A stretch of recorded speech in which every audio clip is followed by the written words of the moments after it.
Hello student, welcome back सार्थक study centre the change of learning web. आज हम आप लोगों के सामने लेकर आए हैं गोली दर्पण की कुछ महत्वपूर्ण परिभाषाएं जो इस प्रकार हैं।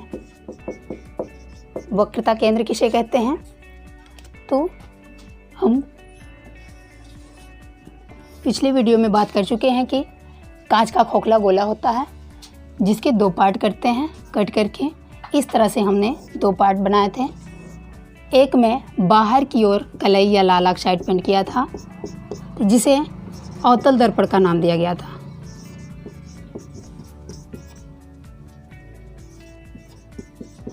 और दूसरे में अंदर की ओर कलई या लाल ऑक्साइड पेंट किया गया था जिसे उत्तल दर्पण का नाम दिया गया था।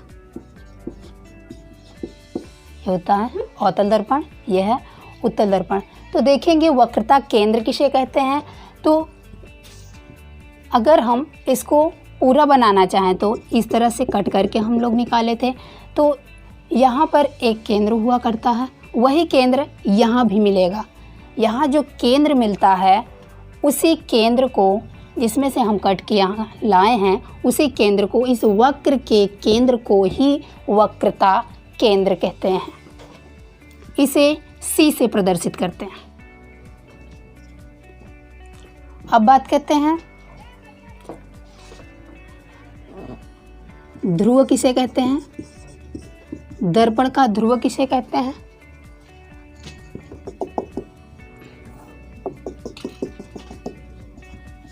तो दर्पण का ध्रुव यहाँ देखेंगे, ये कट करके यहाँ से यहाँ लाए थे। तो दर्पण के परावर्तक पृष्ठ किसे कहते हैं, जिसमें फिगर देखा जाता है, जिसमें प्रतिबिंब बनता है, उसे परावर्तक पृष्ठ कहते हैं या परावर्तक तल कहते हैं। तो परावर्तक तल का एक मध्य बिंदु होता है जो कि यहाँ कहीं मिलेगा। तो परावर्तक तल के मध्य बिंदु को दर्पण का ध्रुव कहते हैं। परावर्तक तल के मध्य बिंदु को दर्पण का ध्रुव कहते हैं। इसे P से प्रदर्शित किया जाता है। अब देखेंगे दर्पण का द्वारक किसे कहते हैं। तो पहले समझ लेंगे कि ये अवतल दर्पण का, जो अवतल दर्पण में होता है वही उत्तल दर्पण में भी होता है। जैसे यहाँ हमने देखा कि वक्रता केंद्र किसे कहते हैं। तो वक्रता केंद्र में अवतल में तो यहाँ मिलेगा, परंतु उत्तल में पीछे के साइड मिलता है। तो इसी प्रकार से ध्रुव भी परावर्तक तल के मध्य बिंदु को दर्पण का ध्रुव कहते हैं। ये अवतल दर्पण का परावर्तक तल का मध्य बिंदु था, इसे अवतल दर्पण का ध्रुव कहेंगे। और उत्तल दर्पण के परावर्तक तल के मध्य बिंदु को उत्तल दर्पण का ध्रुव कहते हैं। इसे भी P से ही प्रदर्शित करते हैं। अब देखेंगे दर्पण का द्वारक किसे कहते हैं।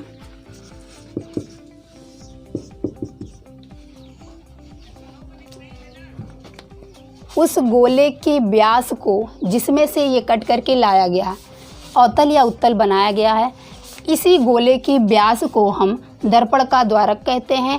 इसे MN से प्रदर्शित करते हैं। MN ये अवतल दर्पण का द्वारक कहा जाएगा और यह उत्तल दर्पण का द्वारक कहा जाता है। अब बात करते हैं मुख्य अक्ष किसे कहते हैं।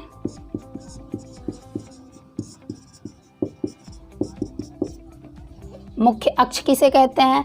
तो दर्पण के केंद्र तथा ध्रुव को मिलाने वाली रेखा को दर्पण का मुख्य अक्ष कहते हैं। वह अवतल दर्पण हो या उत्तल दर्पण हो। जैसे यहाँ से एक सीधी रेखा खींच देते हैं, यह है दर्पण का केंद्र। दर्पण के केंद्र को दर्पण के ध्रुव से मिला देते हैं तो ये कहलाता है मुख्य अक्ष। इसी तरह से इसमें भी दर्पण के केंद्र तथा दर्पण के ध्रुव को मिला देते हैं तो ये अवतल दर्पण का मुख्य अक्ष हो जाएगा और यह उत्तल दर्पण का मुख्य अक्ष हो जाएगा।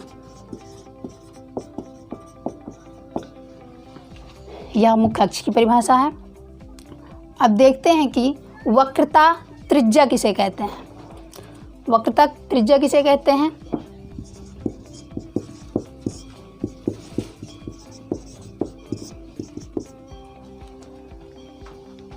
दर्पण के केंद्र तथा ध्रुव को मिलाने वाली रेखा।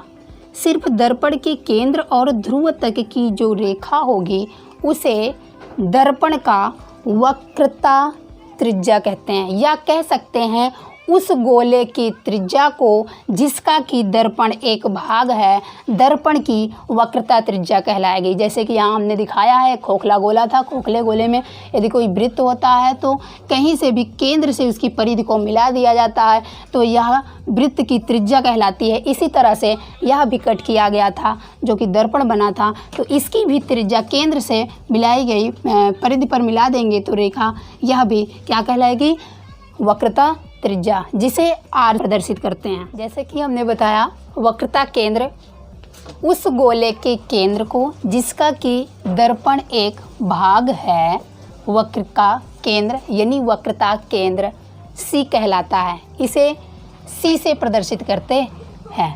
ध्रुव दर्पण के परावर्तक तल यानी कि जिधर से प्रतिबिंब बनता है उसे परावर्तक तल कहा जाता है। इसमें प्रतिबिंब अंदर की ओर बनता है और इसमें प्रतिबिंब बाहर की ओर बनता है। तो दर्पण के परावर्तक तल के मध्य बिंदु को दर्पण का ध्रुव पी कहते हैं, इसे पी से प्रदर्शित करते हैं।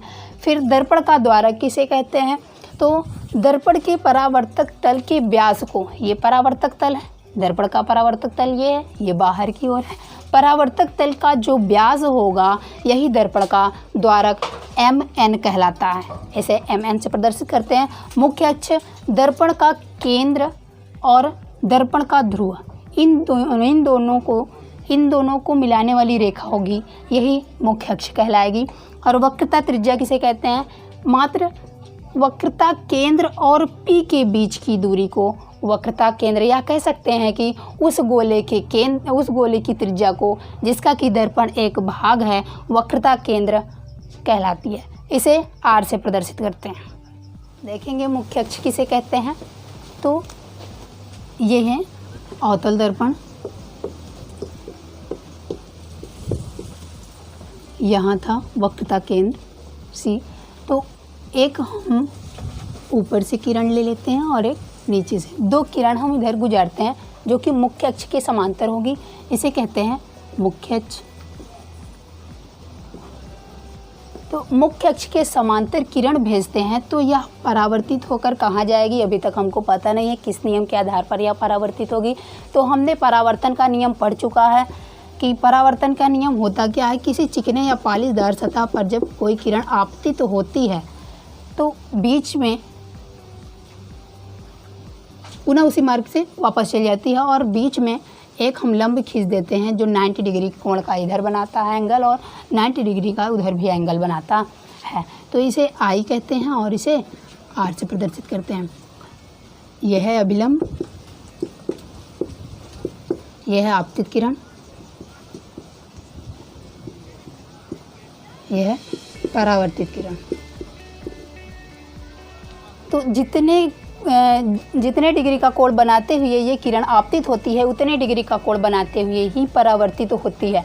इसीलिए हम यहाँ पहले देखते हैं कि यहाँ का अभिलंब क्या होगा, क्योंकि ये समतल दर्पण ना होकर गोलीय दर्पण है। तो गोलीय दर्पण में अभिलंब कहाँ मिलेगा, हमने मैथ में पढ़ा है कि कोई भी वृत्त हुआ करता है तो वृत्त के केंद्र से यदि रेखा मिलाते हैं, इसकी परिधि को मिलाया जाता है तो वृत्त की परिधि और उसके केंद्र को मिलाने पर हमेशा 90 डिग्री का कोण ही मिलता है। जैसा कि यहाँ पे मिलता है, अभिलंब भी 90 डिग्री का होता है। तो हम यहाँ पर देखते हैं कि वक्रता केंद्र से एक रेखा मिला देते हैं यहाँ से, तो ये क्या है 90 डिग्री का ही कोण बनाएंगे, जिसे हम कह सकते हैं कि यह क्या है, एक अभिलंब है। इसे हम कह सकते हैं वक्रता केंद्र से जो भी रेखा मिलते हैं इसे हम कह सकते हैं कि यह क्या है, अभिलंब है। तो यदि ये 30 डिग्री का कोण बनाते हुए इस पर आपतित होती है तो परावर्तित भी 30 डिग्री के कोण पर ही होगी, यानी कि यह 30 पर यहाँ से आती है तो 30 पर ही इस प्रकार से परावर्तित होती है। और जब दूसरी किरण इधर से गुजारी जाती है तो इसमें भी वही क्रिया होगी, ये भी अभिलंब इस तरह से होगा इसका और ये भी परावर्तित इस तरह से होगी। तो ये एक बिंदु यहाँ पर मिलता है जिसे हम मुख्य फोकस F कहते हैं। तो हम कह सकते हैं मुख्य फोकस किसे कहते हैं, मुख्य अक्ष के समांतर चलने वाली प्रकाश की किरण परावर्तन के पश्चात जिस बिंदु पर वास्तव में मिलती हैं उसे अवतल दर्पण का मुख्य फोकस कहा जाता है।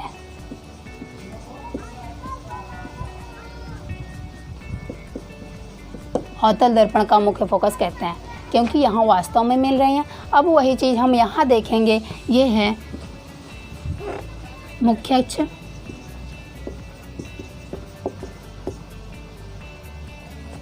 तो यहाँ हम दो किरण स्थिर भी गुजारते हैं मुख्य अक्ष के समांतर, मुख्य अक्ष के समांतर गुजारते हैं। इसका वक्रता केंद्र यहाँ पर है सी। यहाँ से एक अभिलंब ले लेते हैं तो ये इस तरह से मिलेगा 90 डिग्री पर अभिलंब मिलेगा। तो हम देखते हैं कि इसका परावर्तक पृष्ठ ये है।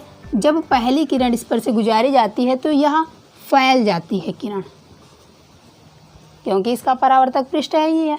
तो इधर दूसरी किरण भी फैल जाती है। तो यह कह सकते हैं कि मुख्य अक्ष के समांतर चलने वाली प्रकाश की किरण फैल जाती है। वास्तव में हमको दिख नहीं रही है कि ये किरण कहाँ जाएगी, तो हम ज़बरदस्ती करके इस किरण को यहाँ से यहाँ केंद्र हम मिला देते हैं, क्योंकि ये अभिलंब इतने पर है तो ये किरण यहाँ कहीं होकर जाएगी, यहाँ कहीं होकर जाती है। तो हम कह सकते हैं कि मुख्य अक्ष के समांतर चलने वाली प्रकाश की किरण परावर्तन के पश्चात जिस बिंदु पर मिलती हुई प्रतीत होती हैं, जिस बिंदु पर मिलती हुई प्रतीत होती हैं उसे उत्तल दर्पण का मुख्य फोकस कहते हैं।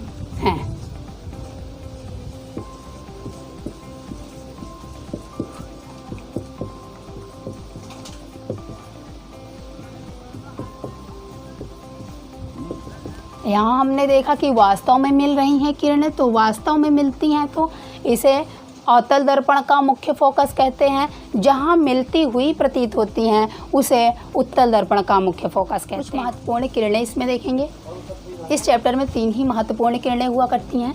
जैसे कि हमने अभी देखा कि 2 किरण गुजारे थे, इसी तरह से यदि मुख्य अक्ष के समांतर कोई किरण गुजारी जाती है तो वह सदैव मुख्य फोकस F से होकर गुजरती है। क्यों, ये रीजन भी हम लोग देख चुके हैं, तो इसको हम याद कर लेंगे कि मुख्य अक्ष के समांतर चलने वाली प्रकाश की किरण सदैव मुख्य फोकस से ही होकर गुजरती है। और दूसरी बात है, यदि कोई किरण वक्रता केंद्र C से गुजारी जाती है, वक्रता केंद्र C से गुजारी जाती है, जैसा हमने परावर्तन की परिभाषा में बता दिया था, परावर्तन के नियम, ये अभिलंब होता है, आपतित किरण होती है, परावर्तित किरण होती है। तो इसका अभिलंब जो होता है, यदि कोई किरण अभिलंब से गुजारी जाती है यानी 0 डिग्री कोण पर गुजारी जाती है तो वह 0 डिग्री का कोण ही बनाते हुए वापस जाएगी।